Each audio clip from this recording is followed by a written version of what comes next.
Boa noite a todos.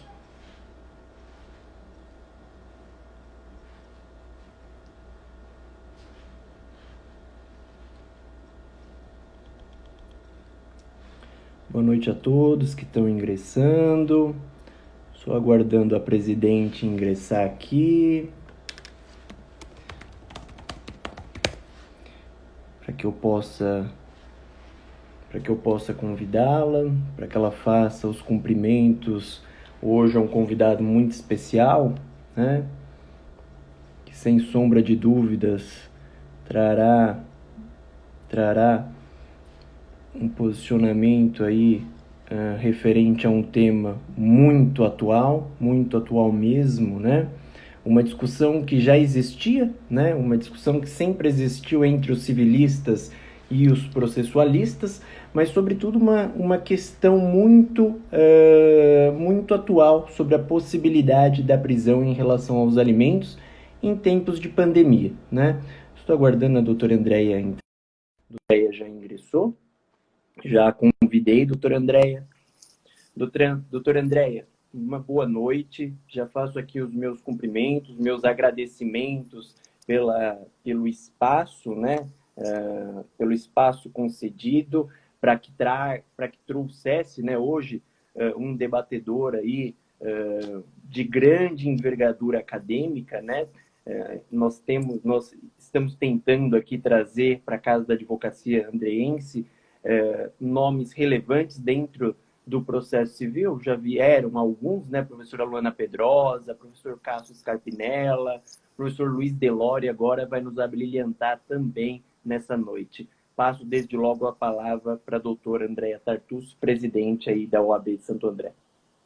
Obrigada, Bruno. Bom, primeiramente, boa noite a todos e a todas que estão hoje nos assistindo, nos prestigiando. Perdoe-me que eu estou rouca, né, Bruno? Mas Sim. realmente é uma grande satisfação, primeiramente, receber a advocacia que está aqui nos prestigiar na 38ª Subseção de Santo André, representada hoje pelo Dr. Bruno Gabriel, que está à frente da importante Comissão de Processo Civil. Então, parabenizo, Bruno, pelo seu brilhante trabalho e condução dessa comissão, Muito pelos obrigado. nomes de excelência que tem trazido e levado a nossa subseção ao mais alto patamar. Realmente, os nomes que já citou anteriormente, e hoje com a presença do doutor e professor Luiz Delori, com certeza irá ainda mais abrilhantar a Casa da Advocacia Andreense. Um tema que é polêmico, aliás, o próprio nome já traz, né, em seu contexto, que é a polêmica dos alimentos e prisão durante a pandemia. Então, eu fico bastante grata pelas suas iniciativas e de hoje poder receber os amigos. E antes de me despedir, porque conforme eu já havia falado para o Dr. Bruno, e não demandar mais tempo, e sim ouvir a estrela da noite, que é o Dr. Delore, dar os primeiros não que eu já dei, né?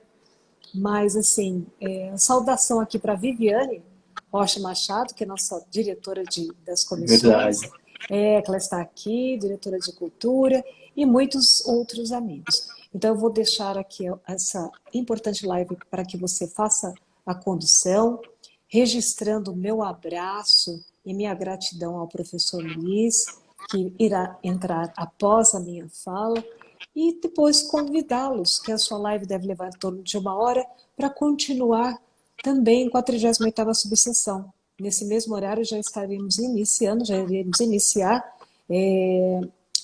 o webinar falando sobre o racismo institucional, e com todos os presidentes de comissão, não só de Santo André, que está a sediar, mas também do ABCDMR.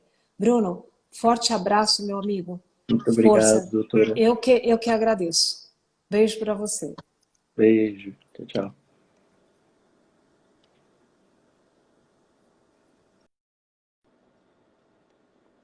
Bom, pessoal, agora eu vou convidar, de fato, o professor Luiz Delori. Aqueles que não o conhecem, acho pouco provável, né? Porque até nas minhas aulas de processo civil, muito cito o professor Delori, porque eu acredito que, dentre a doutrina contemporânea, professor Delori, professor Daniel, professor Cássio Scarpinella, são aqueles que escrevem voltados a resolver a problemática da prática. Então, aqui rendo minhas homenagens ao professor Luiz Delori, aí, doutor pela USP. O senhor é professor. Deixo aqui, então, consignado, acho que o professor Delori, eu acho que deu uma travadinha, mas vamos novamente aqui. Acho que caí, mas voltei. Tá tudo bem aí, Bruno? Tudo bem, professor. Mais uma vez, professor, rendo minhas homenagens, agradeço aí humildemente ter aceito o convite da 38ª subseção da OAB para vir falar sobre esse tema de super relevância, não só na seara da advocacia, mas na seara acadêmica, né? É uma discussão que antes da pandemia já existia, né? Quando o senhor propôs o tema, o senhor até falou para mim, Bruno, não tem problema de discordar de mim, não é? Acho que esse não embate, mas essa discussão é salutar. E, por uma razão, um dos artigos que eu tinha para ler era exatamente do Flávio e da Fernanda Tartucci, dentro da mesma família, discordando sobre a questão, não é? Mas sem maiores delongas, não é? Nós sabemos que nós vivenciamos hoje uma crise sanitária sem precedentes, né? Pelo menos da nossa época, em que teve impactos não só sociais, como também econômicos. Então, dentro dessa perspectiva, eu já passo a palavra para o professor Delori para a gente debater exatamente esse tema. Como ficam os alimentos na própria pandemia, né? E, sobretudo, se com a vigência do Código de 2015, é possível hoje a prisão de alimentos por ato ilícito? Professor, a palavra está com o senhor. Prezado Bruno, em primeiro lugar, agradeço a gentileza do convite, agradeço as palavras da abertura da presidente doutora Andrea Tartucci, pude assistir. Só lamento que a gente não possa estar presencialmente junto, conversando a respeito do tema tão polêmico, junto com os colegas da advocacia andreense, mas já me coloco à disposição, passando a pandemia, a gente marca um encontro. Claro. Não sei se vai ser possível tão logo abraçar, né, Bruno? Mas pelo menos para a gente estar junto, com a máscara e tudo mais. Então, parabéns pelo trabalho que vocês têm feito aí na subseção, parabéns ao seu trabalho à frente especificamente da Comissão de Processo Civil. Tenho visto algumas coisas do seu trabalho, bem interessante, bem bacana, né? Nesse tempo de pandemia e dificuldade, algumas pessoas, e aí eu faço questão de destacar você à frente da sua comissão e a sua subseção da OAB, estão fazendo um trabalho que estão permitindo, claro, que haja todo esse debate, a democratização do debate. E aí, quando a gente estava discutindo os temas, né, existem vários temas interessantes que podem ser tratados. Você acabou por sugerir esse, que é um tema bom, e dá para a gente dividir, então, em dois assuntos. Sim. Os alimentos sob a perspectiva fora do momento de pandemia, quanto à possibilidade de existir a prisão civil para os alimentos ditos indenizatórios. E a gente deixa, então, para falar isso num segundo momento. Claro, também é relevante, mas fica para um segundo momento.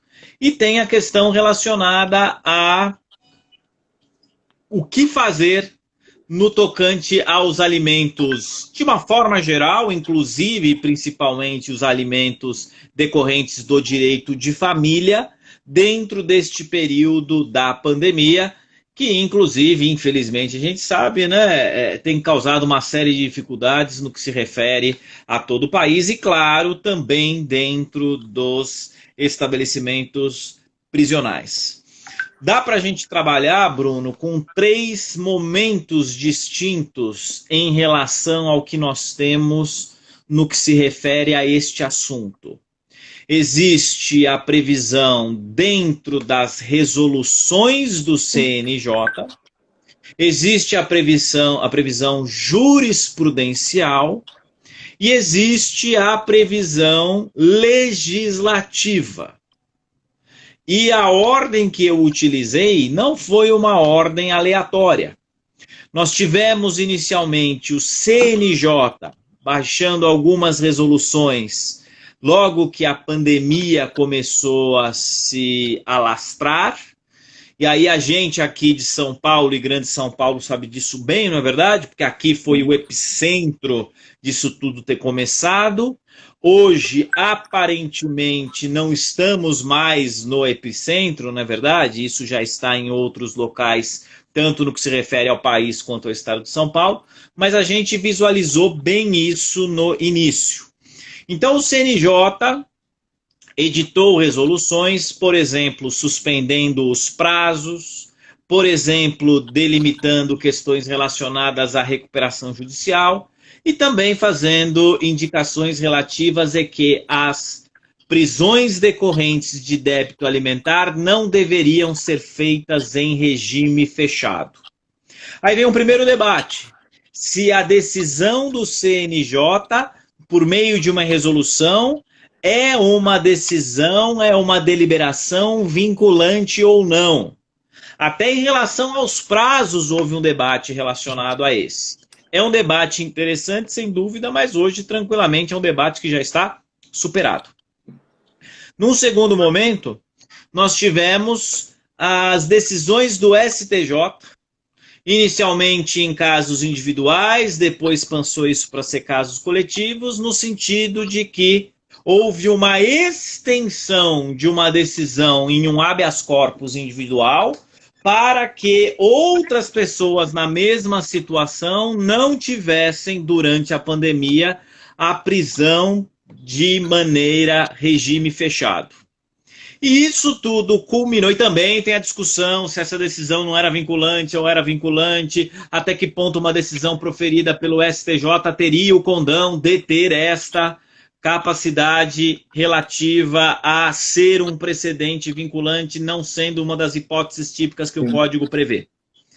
E aí tudo isso culminou com a Lei 14.010 de 2020, a chamada Lei da Pandemia, né? O apelido dela seria a Lei da Pandemia. O nome dela estou lendo aqui, né? Dispõe sobre o regime jurídico emergencial e transitório das relações jurídicas de direito privado. E a sigla RJET. Tem gente que chama RJET, mas RJET. Regime Jurídico Emergencial e Transitório. Vamos falar a lei da pandemia que fica mais fácil, não é verdade? Facilita a nossa vida. E aí, então, dentro desta lei da pandemia, que prevê uma série de situações, principalmente no âmbito do direito material, prevê questões relacionadas a condomínio, uso capião, prescrição, relação de consumo. Teve uma série de vetos, por exemplo, relacionado à locação, a possibilidade ou não de despejo liminar durante o período de pandemia. Mas, enfim, essa lei tem para nós, considerando os objetivos dessa nossa live, desse nosso debate, ela tem 2 pontos que são relevantes para nós. Em primeiro lugar, se tratar de uma lei, mais uma vez, transitória e emergencial.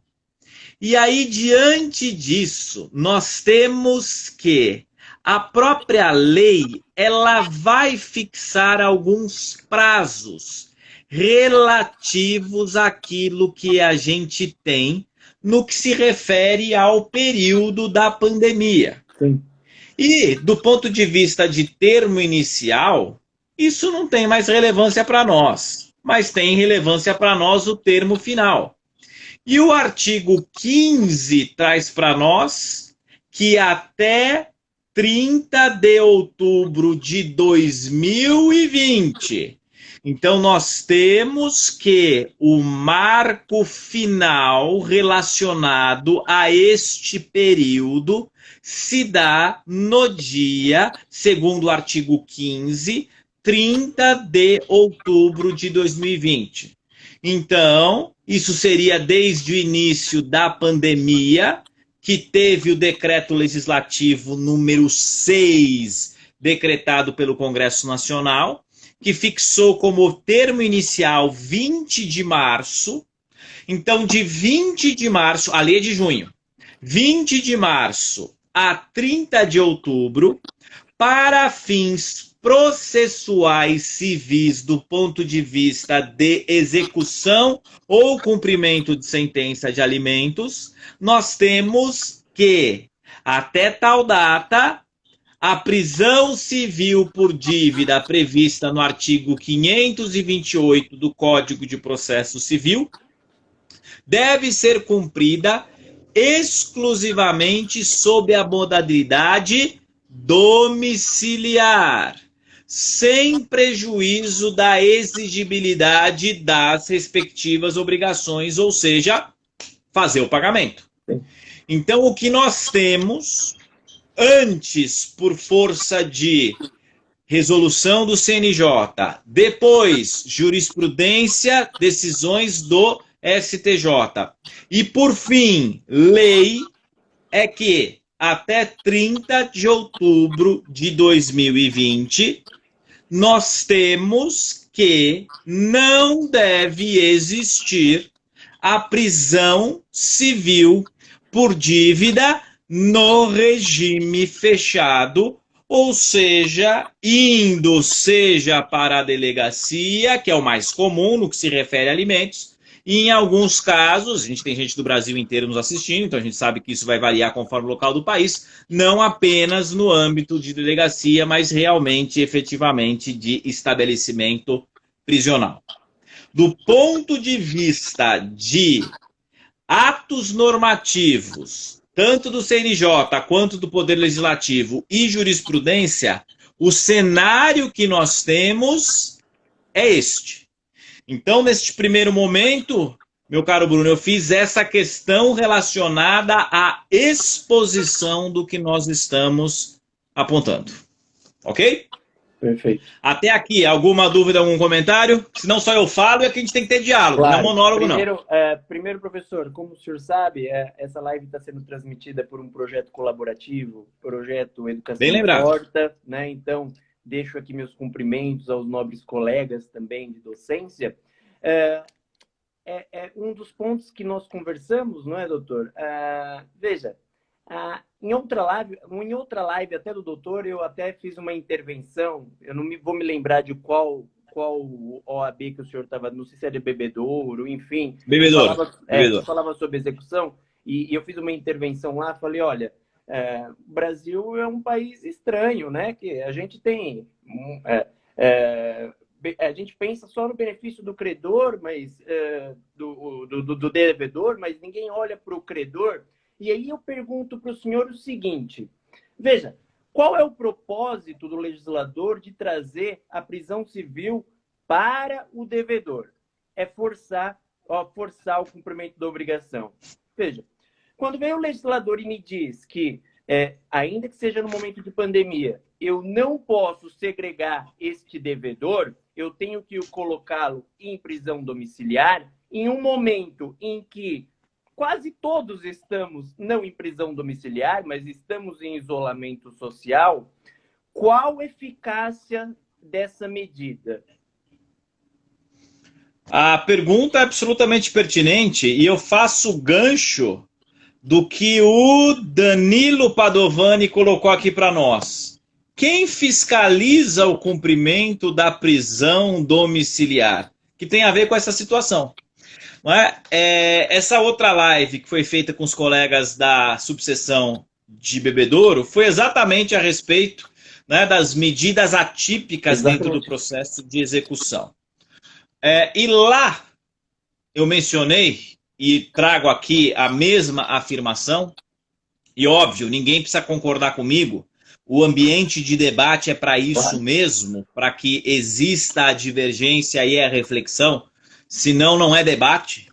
Sim. Mas o sistema processual brasileiro, ele é muito paternalista para com o devedor, o executado.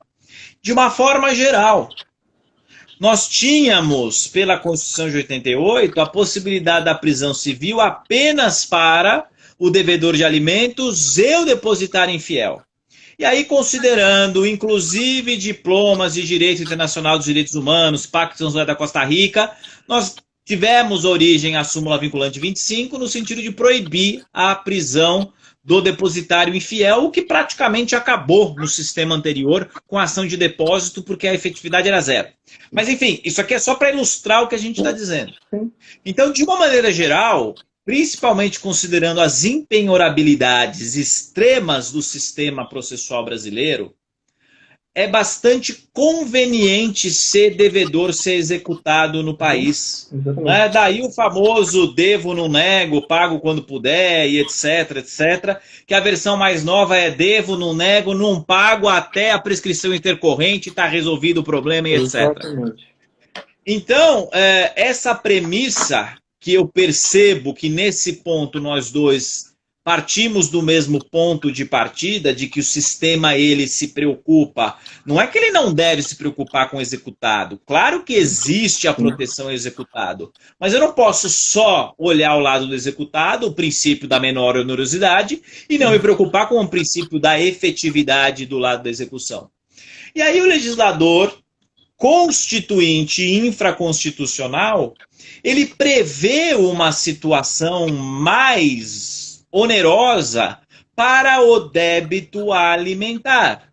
Exatamente uma medida coercitiva mais enfática, relacionada à possibilidade de prisão civil, tanto com base, insisto, constitucional, tanto com base infraconstitucional.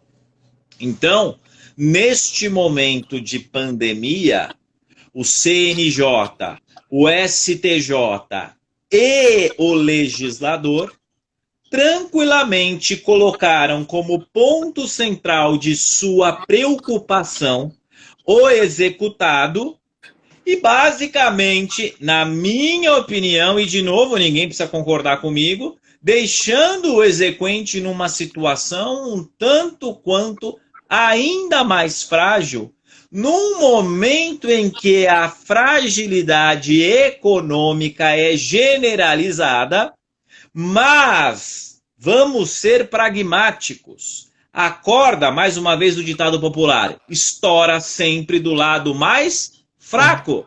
E quem é o lado mais fraco numa execução de alimentos, seja em tempos de pandemia ou fora de tempos de pandemia, ou agravado em tempos de pandemia? O credor, o exequente, quem recebe os alimentos ou alimentando.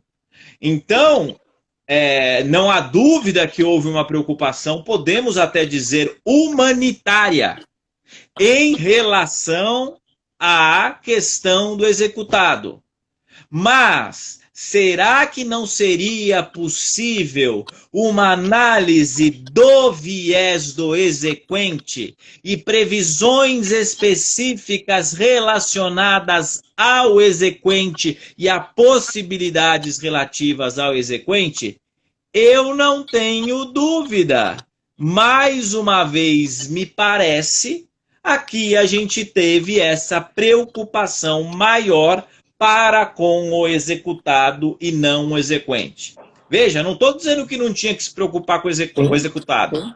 Mas por que também a lei que previu essa situação não previu outras possibilidades relacionadas ao exequente ou penalidades ao executado diante dessa situação? Porque a lei simplesmente fala, olha, artigo 15, parte final, sem prejuízo da exigibilidade das obrigações. Ora, isso é chover no molhado.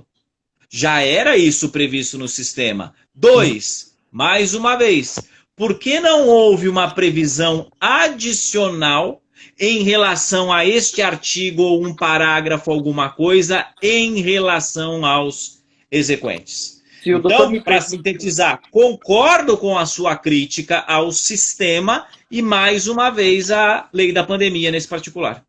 Professor, nós que atuamos, né, na advocacia, empiricamente, nós sabemos que a execução com a possibilidade de prisão é o que efetivamente traz a efetividade do processo, né?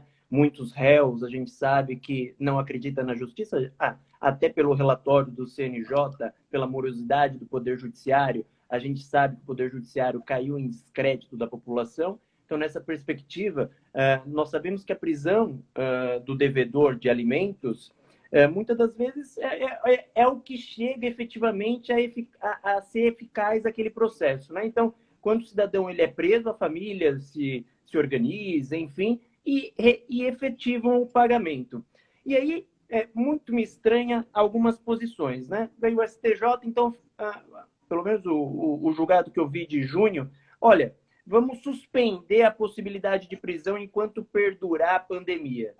Perfeito, perfeito. Acho que é possível. Mas enquanto perdura a pandemia, e os alimentos? Quem paga os alimentos lá do credor, não é? Então, me parece que faltou exatamente o que o doutor pontuou aí, né? Então, fazer um equilíbrio, exatamente. Olha, no momento de pandemia, vamos utilizar outras medidas coercitivas e deixar suspensa a prisão lá para frente.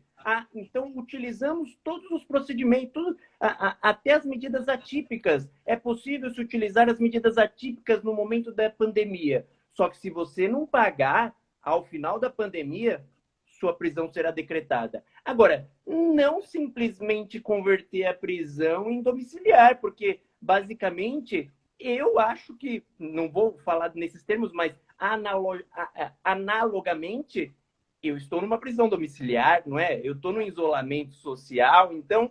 O Rafael Tuller comentou exatamente isso. Eu ia voltar a isso. Perfeito, Rafael. Eu falei, preciso voltar para ver isso aí. Perfeito. Desculpa te interromper, Bruno, só para não perder isso, porque achei perfeito, né? É isso. Porque se eu estou hoje no isolamento social e, efetivamente, eu não posso sair, não posso viajar e sou devedor de alimentos, eu falo, bom, toco o barco na execução, não é? Então, são essas considerações que eu acho que o que eu penso sobre essas disposições. Escreveu aqui o Álvaro Souza. Um abraço, Álvaro. O Álvaro é meu aluno da EPD na pós-graduação e tem tido comigo em várias das lives.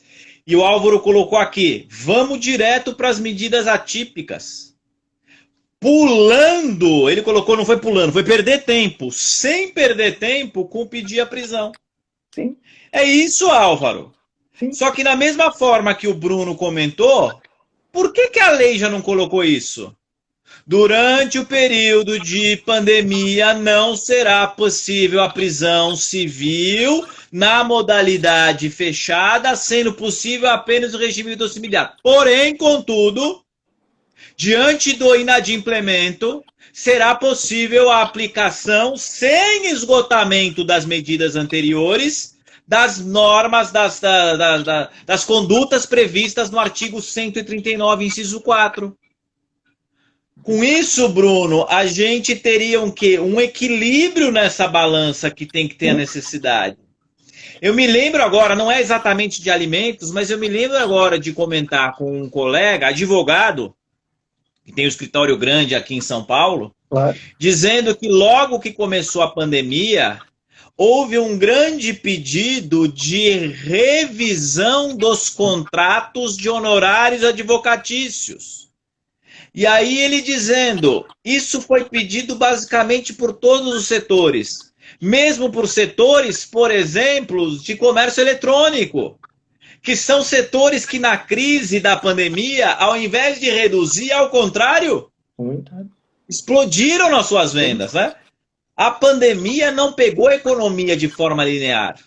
Não é? Quem está no comércio eletrônico, quem está no ramo de delivery, quem está no ramo de produtos farmacêuticos, está estourando. Sim. Agora, quem faz evento, está lascado. Sim. Então, esse meu colega advogado, colega nosso advogado, dizia, eu percebi que logo depois que deu essa coisa da pandemia, um monte de gente começou a pedir revisão de contrato, sendo que muitas das áreas não estavam impactadas. Quer dizer, é o quê? É aproveitar a oportunidade, claro, por favor, não são todos assim, mas é aproveitar a oportunidade para falar, opa, eu vou reduzir meus custos aqui. Nessa linha, é óbvio que existe devedor de alimentos que está numa situação extremamente complicada financeira. Mas também existem devedores, vamos imaginar, alguém da área farmacêutica, que não está numa situação ruim. Sim. E quando a lei vem e fala para todo mundo linearmente não tem prisão civil, isso é um benefício legal para quem não precisa. A lei tratando igualmente situações absolutamente desiguais, sem que se leve isso em consideração. Então, o legislador desta lei da pandemia, sem dúvida, poderia ter avançado. Mas, se ele não avançou, pode o juiz do caso concreto avançar? Não há dúvida nenhuma. Mas claro que compete a nós, advogados, provocarmos. Na linha do que foi sugerido, por exemplo, pelo doutor Álvaro, de falar, vamos já direto nessa petição falar, excelência, considerando que não é possível ter a prisão civil em regime fechado, e como o doutor Danilo Padovani falou, a prisão em regime fechado e do domiciliar não tendo fiscalização não serve basicamente para nada, como o doutor Rafael falou, nós estamos numa situação quanto a essa, excelência, vamos direto para as medidas atípicas. Sim. É possível isso? Claro que é possível. Pode o magistrado, a magistrada deferir isso? Claro que pode. Mas teria sido muito melhor se essa previsão tivesse partido diretamente da lei, do artigo 15, parágrafo que viesse a trazer isso, mas só tem o artigo 15 e não tem o artigo 15, parágrafo, nem nada. E acabei de ver aqui o professor Ângelo Rigon presente aqui na live. Professor Ângelo Rigon, grande abraço, prazer vê-lo virtualmente. Passando a pandemia, vamos tomar um café, pôr um papo em dia.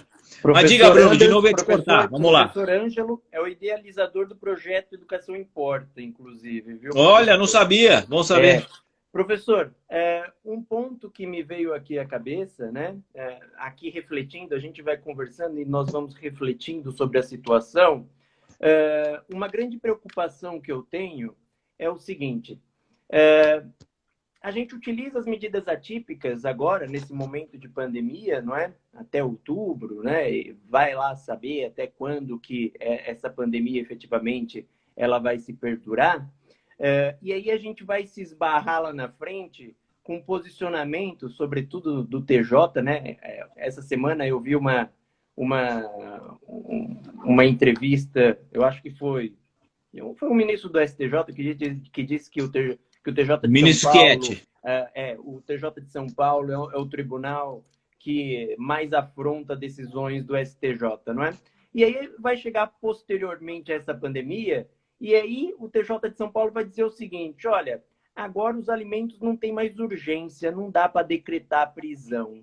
Então, veja como o legislador ele poderia ter sido mais cauteloso, na medida em que ele poderia ter disposto o seguinte, suspende-se a possibilidade da prisão, utiliza-se as medidas coercitivas atípicas e, com o retorno da vida normal, passada a pandemia, volta-se a possibilidade de se prender pelos débitos pretéritos. Porque senão fica não fácil. Perde a natureza alimentar, exatamente, ainda que superior aos 3 últimos meses. Exatamente. Perfeito. Perfeito. Mais uma vez corroborando o que nós hoje estamos dizendo. O legislador só se preocupou com um lado do problema, não com o lado do exequente, que em regra é o mais fraco. Perfeito. Agora, da mesma forma que a gente pode pedir as medidas atípicas, a gente pode pleitear desde logo nos processos que nós estamos atuando que estes alimentos durante a pandemia, estou fazendo aqui a construção, considerando que a prescrição e decadência estão interrompidas pela própria lei da pandemia, deixando claro que isso não vai acontecer, é o artigo 3º, dizendo que os prazos prescricionais estão impedidos ou suspensos, conforme o caso, a partir da entrada em vigor desta lei até 30 de outubro de 2020. Ora, se eu tenho prescrição e decadência suspensas dentro desse período, da mesma forma eu não posso falar que perdeu a natureza a alimentar os alimentos que foram anteriores ao fim da pandemia. Perfeita análise. Podemos construir isso? Isso realmente, de fato, eu não tinha pensado ainda. Muito bacana, gostei da tua tese. Mas muito melhor do que a gente ter que construir essa tese e essa tese depender da aceitação por parte do Poder Judiciário e ter a questão relacionada ao debate relativo a isso, muito melhor era o próprio legislador ter previsto isso. Mas, infelizmente, não previu e compete a gente sair correndo atrás dessa situação. Acho que é perfeito esse posicionamento, porque eu já tive casos no escritório especificamente sobre isso, né? Então, você ingressa com uma execução solicitando a prisão, o devedor se esquiva aí por 1, 2 anos, e aí a hora que eu consigo citar, vem o TJ e diz, olha, perdeu a urgência, agora vá para o rito da penhora, né? O procedimento da penhora.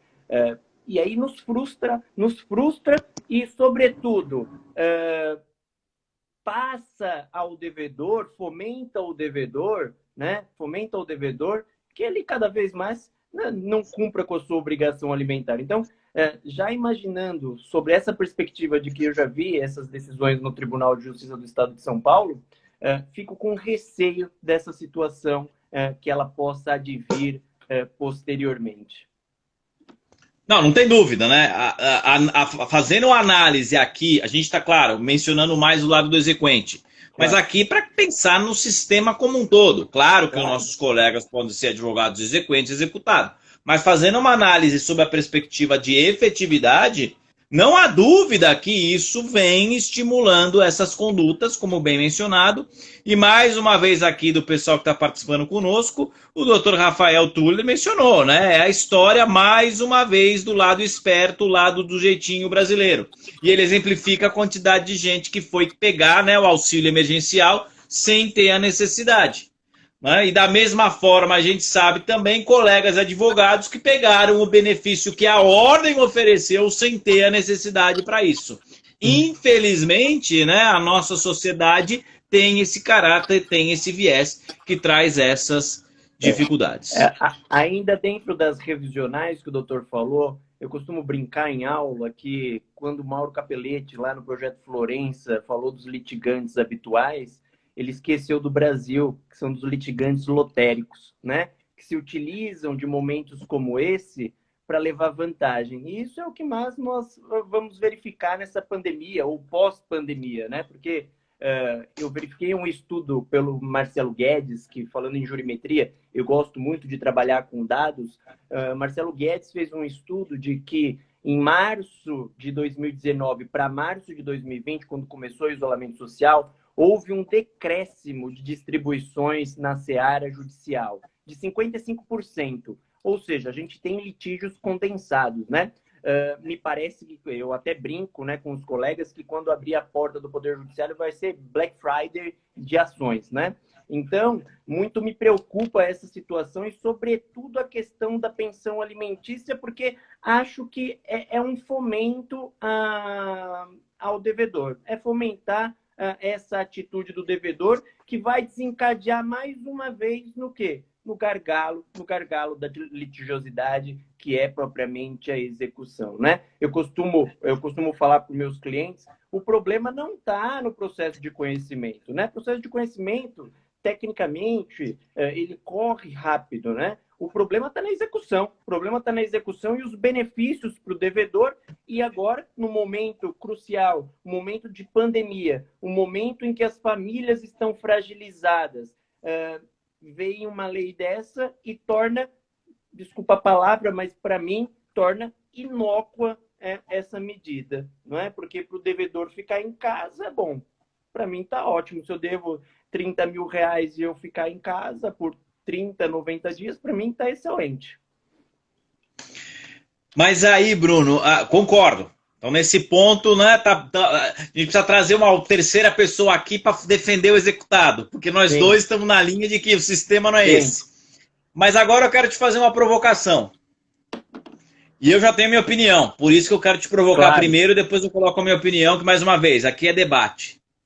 Pode o juiz, no caso concreto, deixar de aplicar o artigo 15 da lei da pandemia, a 14.010 de 2020, e falar, considerando o histórico, considerando a existência de patrimônio, considerando que o setor do executado é o setor farmacêutico ou de delivery ou comércio eletrônico, considerando que a medida atípica foi inócua, eu já apliquei a medida atípica e foi inócua, mesmo durante a pandemia, eu vou determinar a prisão, para dar a efetividade à decisão. E aí, meu caro professor Bruno Gabriel, qual é a tua opinião quanto a isso? A rigor, eu acho que não, em razão da crise sanitária. A rigor, acredito que não. Mas eu acho que ele poderia muito bem ir na linha da decisão do STJ. Então, enquanto perdurar a pandemia, a possibilidade de prisão está suspensa. Mas os outros meios você continua se utilizando. Ultrapassado o período de pandemia, não pagou, nego? Ou paga ou prisão. E aí, sem perder esse caráter emergencial que a gente está acostumado com o TJ. Eu seguiria nessa linha, professor. Para mim, a resposta é até anterior. Não pode, por uma razão simples. Porque a lei diz que não pode. A gente vive um momento hoje no Brasil de ativismo judicial em que a lei é meramente uma sugestão ao magistrado. Isso para mim, e mais uma vez, ninguém tem de concordar comigo. Essa história de ativismo judicial e essa jurisprudência ativista, ela é um dos pontos principais da nossa insegurança jurídica. Se o STF fala que a Constituição é uma mera indicação e eu posso interpretar fora de balizas mínimas, se o STJ, diante do caso escrito expressamente não pode, vem e fala não é bem assim, eu acho que pode, isso permite que, em qualquer situação, o magistrado interprete a lei como, insisto, uma mera sugestão e não como algo vinculativo determinante.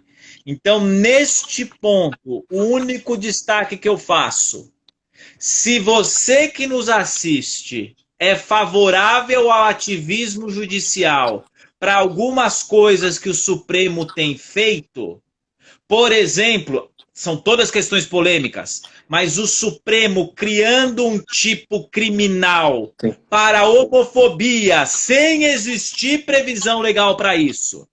Se você concorda que o Supremo seja ativista nessa situação, isto significa dizer que se algum juiz desconsiderar o artigo 15 e mandar prender, é um ativismo da mesma forma.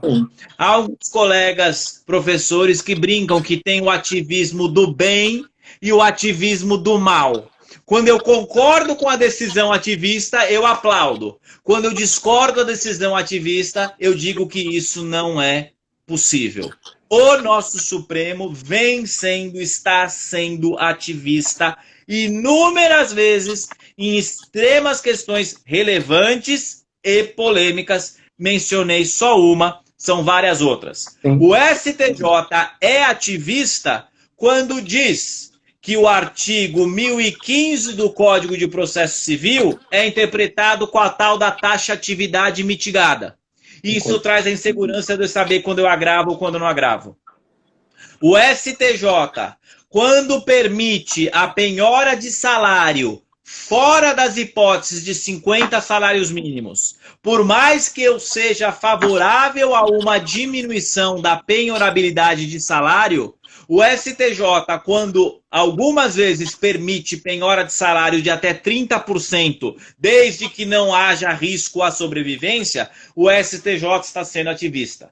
Se o nosso judiciário está sendo extremamente ativista, e há quem aplaude e defenda isso, é absolutamente normal que nós tenhamos decisões que venham a afastar a aplicação do artigo 15, tendo em vista a efetividade da jurisdição, celeridade do processo, dignidade da pessoa humana e diversas outras cláusulas abertas relacionadas ao assunto. Professor, e aí eu devolvo a provocação para o senhor, né? Tendo em vista que a própria Constituição ela possibilita a prisão civil nas questões de alimento, e a lei da pandemia, o intuito da lei da pandemia é não para que não seja propagada, né, a Covid-19, essa interpretação que eu proponho não estaria dentro do espírito do legislador aqui e se coaduna com a interpretação constitucional, ao passo que eu digo o seguinte: olha, eu enquanto magistrado, olha, de fato, enquanto perdurar o período de pandemia, não há prisão em regime fechado. Possibilito ao exequente todas as medidas coercitivas, inclusive as atípicas. Todavia, ultrapassado o período de pandemia, será possível a decretação da prisão em regime fechado. Então, por isso que eu fiz essa interpretação. Não. A sua interpretação ela não traz nenhuma posição de ativismo. Ao contrário, ela é sistemática, considerando, inclusive, o período de suspensão da prescrição e decadência quanto a isso. Não, perfeito, sem problema nenhum. É exatamente esse o propósito. Eu acho que o que faltou o legislador trazer expressamente, né? O juiz vai ter que fazer aí uma interpretação sistemática de fatos, né?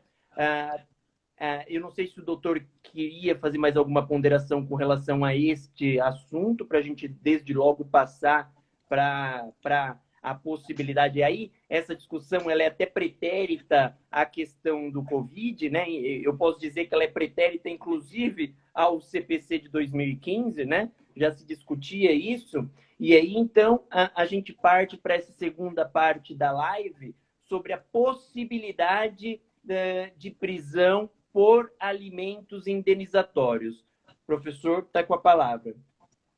Perfeito. A gente podia até debater mais do tema anterior, mas senão o nosso horário já está apertando, né, Bruno? O papo tá bom, né? Agradeço a todo mundo que está participando, bem interessante as colocações. A colocação agora de novo do Rafael, o perigo da opinião pública e das redes sociais em pautar o julgamento do juiz. Concordo, Rafael, é isso, né? Julga de acordo com a opinião pública e não de acordo com a legislação. Não há dúvida, estou de acordo com a sua crítica.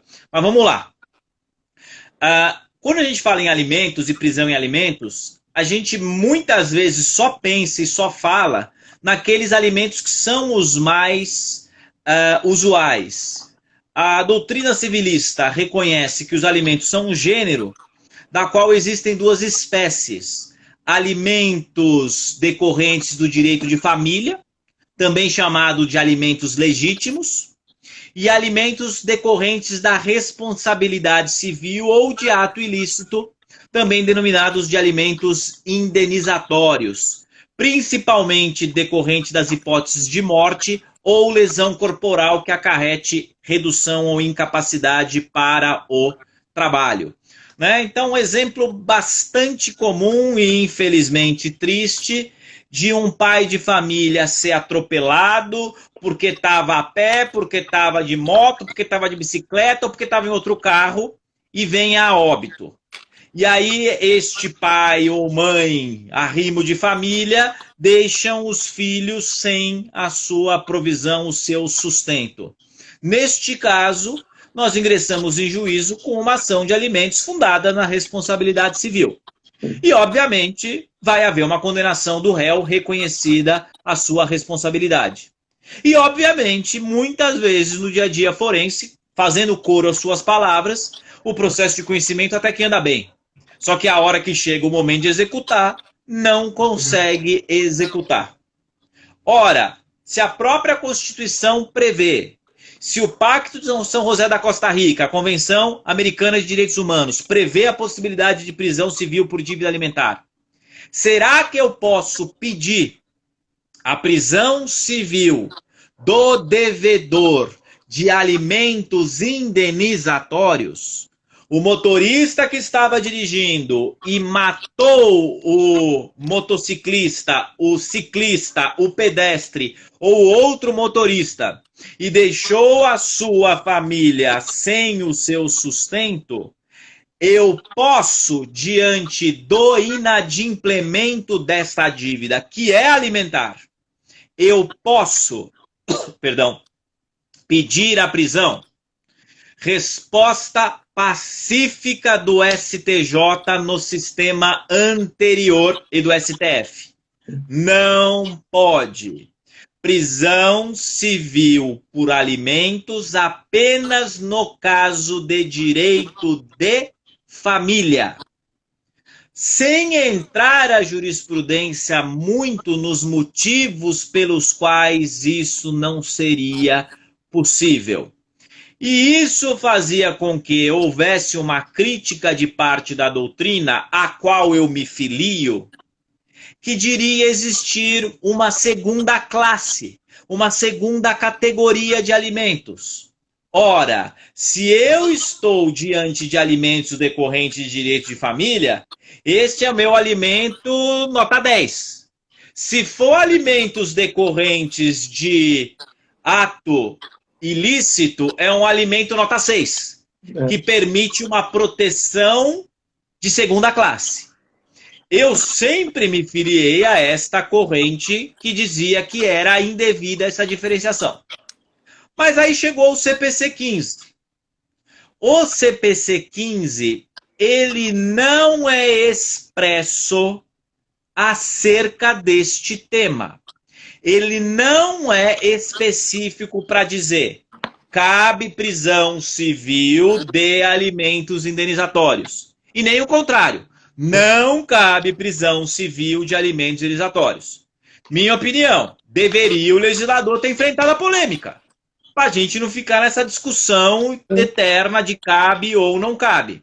Mas o legislador não enfrentou este ponto.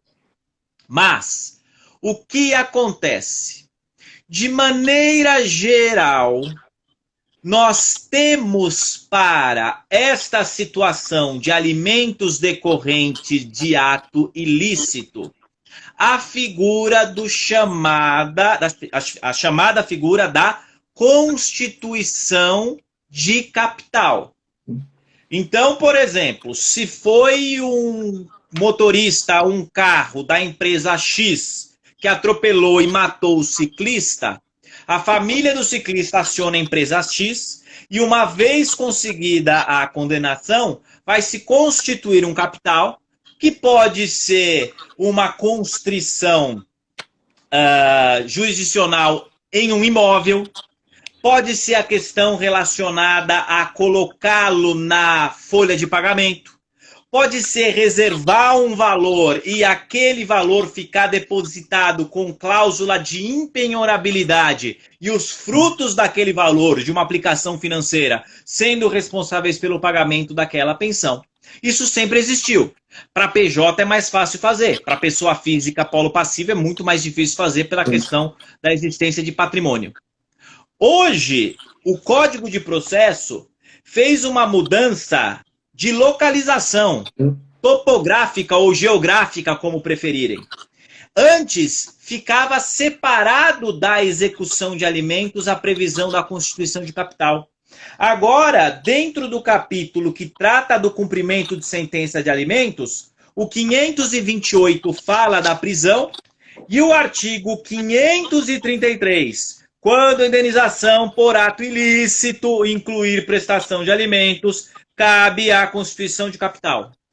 Então, a partir desta mudança topológica, geográfica, de localização, de colocar a constituição de capital dentro do artigo que trata da possibilidade de execução de alimentos, e abaixo, logo abaixo do artigo que prevê a possibilidade de prisão civil, o debate reabriu. Parte da doutrina defendendo que agora o sistema não expressa, mas implicitamente e do ponto de vista sistemático, permite a prisão civil do devedor de alimentos por ato ilícito. E outra parte da doutrina continua sustentando que não é possível essa prisão, porque para isso deveria o legislador ter feito um movimento no sentido expresso de permitir essa prisão.